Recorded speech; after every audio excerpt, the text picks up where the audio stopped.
우리나라 여자들 군대 가게 될까요? 여성 징병제의가 나오는데 참고가 되는 나라가 노르웨이, 스웨덴, 이스라엘 이런 나라예요. 요즘 노르웨이가 많이 나오죠. 노르웨이가 여성 징병제 하는 거 보고 스웨덴, 네덜란드도 바로 도입했거든요. 노르웨이 여성들은 뭘 보고 군대 간다고 했을까요? 노르웨이 군대는 왜 여성들을 받은 걸까요?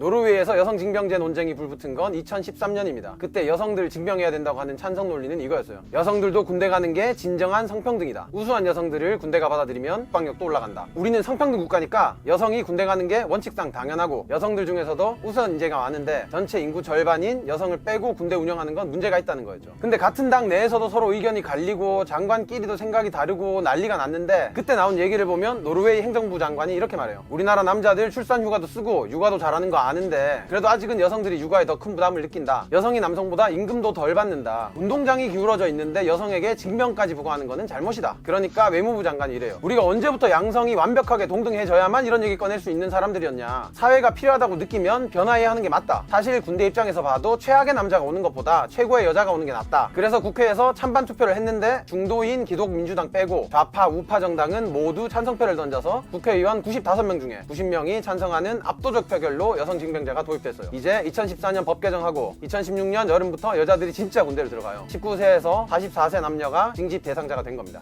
근데 노르웨이가 골 때리는 게 여자랑 남자가 같은 막사를 쓰게 했어요. 전 세계에서 이걸 듣고 난리가 났죠. 야, 얘네들 봐라, 이게 된다고? 그때 노르웨이 논리가 뭐냐면 여자와 남자가 같은 방을 쓰면 성별의식이 희미해지고 동지애가 생긴다나? 그래서 성추행, 성희롱 같은 성범죄가 덜 일어난다 그랬어요. 실제로 해보니까 좀 줄어들긴 한 걸 보니까 그런 것 같기도 하고요. 그래도 논리가 어떻든 간에 우리나라에서는 절대 안 될 것 같은데. 근데 국가 차원에서는 성평등 얘기하는 거 이해할 수도 있고 국방력 강화를 위해서 우수한 여자도 군대 들어가게 해야 된다. 이건 뭐 그럴 수 있는데 노르웨이 여자들은 왜 군대 가는 거에 큰 저항이 없었을까요? 일단 노르웨이 징병제를 봐야 되는데 우리는 남자들이 20세가 되면 신체 검사 받고 웬만한 결격 사유 없으면 다 가죠. 그런데 노르웨이는 양심적 병역 거부가 생활화됐다고 해야 되나? 그 정도로 병역 거부가 쉬운 나라예요. 2000년도 전에는 경찰서 같은 데서 너 진짜 양심적으로 거부하는 거 맞아? 이렇게 인터뷰도 했는데 그것도 간소화돼서 그냥 서류만 내면 돼요. 당신은 양심적으로 병역 거부합니까? 설문에 오케이 이러면 그냥 국가도 오케이 당신을 양심적 병역 거부자로 인정합니다 이러고 넘어갈 정도로 쉽죠. 그런데 또 군대에 가고 싶다고 해서 다 가느냐? 그것도 아니에요. 군대에 들어가려면 IQ 테스트 같은 것도 받고 체력 테스트도 받고 얘가 진짜 동기부여가 돼 있나 안 되나 하는 면접도 봐요. 군대 자체가 아무나 받지를 않아요. 몸이 허약하거나 정신적으로 문제가 있으면 군대에 들어가지를 못해요. 노르웨이에선 징집 대상자가 한 해 한 6만 명쯤 나오거든요. 이 중에 병역 거부한 애, 테스트 떨어진 애 다 빼면 대략 8,000명에서 10,000명이 군대를 갑니다. 의무 복무 기간은 19개월인데 1년만 막사 생활하고 나서 나머지는 향토 예비군으로 복무하면 돼요. 이쯤 되면 이게 징병제가 맞나 싶은데 사실 경쟁 공채식 한없이 모범에 가까운 징병제 이렇게 불러야 되지 않나 싶습니다.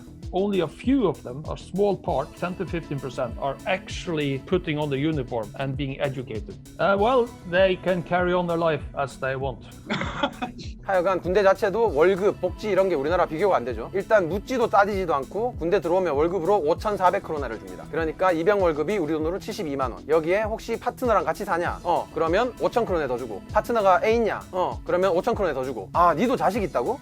그러면 5,667크로네 더 줘요. 이것만 해도 얼마야? 거기에 1년 복무 잘 마치면 보너스로 35,000크로나를 또 줍니다. 이것도 우리 돈으로 한 470만 원쯤 되죠. 2010년에는 아프간 파병도 갔었는데 그때 노르웨이 언론 보도 보면 20살 군인이 한 달에 710만 원 받았고 장교가 1,230만 원 받았다고 하죠. 여기에 임대료, 주택융자, 가구 대출 비용, 난방비, 지방세 이런 것도 다 대주고 우리는 주 52시간제 근무제하죠. 근데 노르웨이 군대는 42.5시간제고요. 산재보험도 가입돼 있고 의료장애 보장도 해주고 뭐 그런 곳입니다. 노르웨이 군대는. 그러니까 무슨 얘기가 나오냐면 노르웨이 군대가 인기 직장이라고 하죠. 거기서 우리나라에서 대기업, 공기업 같은 곳이에요. IT 계열 학생들에게는 군대가 구글이나 마이크로소프트 같은 곳입니다. 선호도가 전체 5위고요. 인문대, 공대, 경상대 계열에서는 선호도가 뭐 한 12언저리예요. 여성 징병제 이후 만족도 조사에서는 여성이 90%, 남성이 83%가 만족한다고 하고 뭐 여자가 더 높죠. 우리나라 군대 만족도 조사하면 얼마나 나올까요? 한 5% 나오려나? You've been giving extra points afterwards, so it's a higher, better chance to get a good job after the military service. Like educational points, like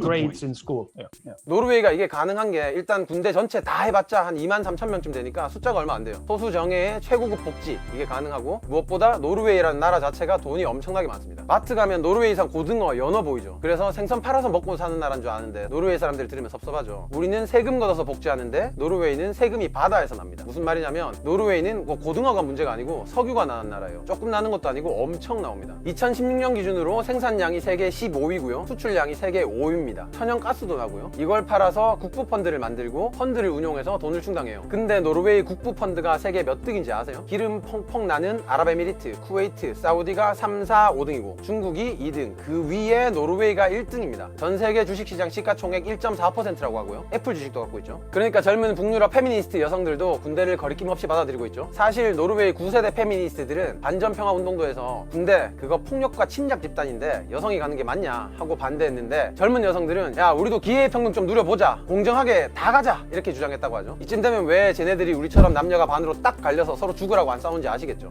여기엔 또 북유럽 전통의 정신체계, 행동지침이라고 해야 되나? 그런 규칙이 있어요. 얀테 법칙이라고 하죠. 우리나라에서는 이제 3강 5륜이 법칙인데 뭐 우더른을 공경해라, 부모를 공경해라, 그런 삶의 규범이 있어요. 북유럽에서는 얀테의 법칙이 스칸디나비아 정서를 다 지배합니다. 덴마크계 노르웨이 작가인 악셀 산데모스의 소설 도망자에서 나온 개념인데요. 사실 이 개념도 작가가 개발한 게 아니고 원래 북유럽의 지배적 정서를 소설에 공식화한 거고요. 네가 남들보다 특별하다고 생각하지 말라는 겁니다. 남들보다 네가 똑똑하다거나 중요한 사람이라거나 뭐 더 잘났다고 여기지 말라는 거예요. 우리나라에서는 애들 키울 때 넌 특별해, 멋져, 잘났어 이렇게 말하라고 하잖아요. 그런데 북유럽에서는 넌 특별한 게 없어, 모두가 동등해, 이렇게 가르친다고 하죠. 그래서 예전에 할리우드에서도 유명한 스웨덴 배우인데 알렉산더 스카스가드가 에미상을 받았는데 그거 그 상 받아서 어떻게 했냐 물었더니 진열장에 놓고 자랑할 수가 없어서 벽장에 처박아 놨다고 하죠. 그러니까 스웩도 금지예요. 노르웨이는 북유럽 국가 중에서도 이 얀테의 법칙이 가장 많이 스며든 나라라고 하고요. 그래서 서로 대립하는 사안이 있어도 공격적으로 번지진 않는다고 합니다. 자, 그래서 결론은 우리 징병제와 노르웨이 징병제의 차이를 보면 우리는 등 떠밀려서 감옥 가는 거랑 비슷한데 노르웨이는 손 들고 시험 통과해서 공무원 되는 거랑 비슷하다. 그러면 대체 여기서 우리가 뭘 배울 수 있을까요? 석유가 안 나서 돈도 없고 뭐 요새 좋아지고 있다고는 하지만 민간에 비하면 군대 생활은 너무 열악하고 그런데 병력은 너무나 많이 필요한 나라고, 지금 보면 특히 문제가 정치권이 남녀 갈등을 자기 표 챙기는데 이용하고 있다는 느낌인데요. 그러기보다 세심한 공론화 과정을 거치고 어떤 부분부터 개선해 나갈지를 하나하나 따져봐야 하지 않을까요? 사실 노르웨이도 아주 물 흐르듯이 여성 징병제 합의를 이룬 게 아니고 반대하는 여성 36%를 정치인들이 나서서 설득한 결과거든요. 우리로서는 우선 이것부터 시작해야겠죠. 과연 우리 군대는 여성들을 받아들일 준비가 됐는가?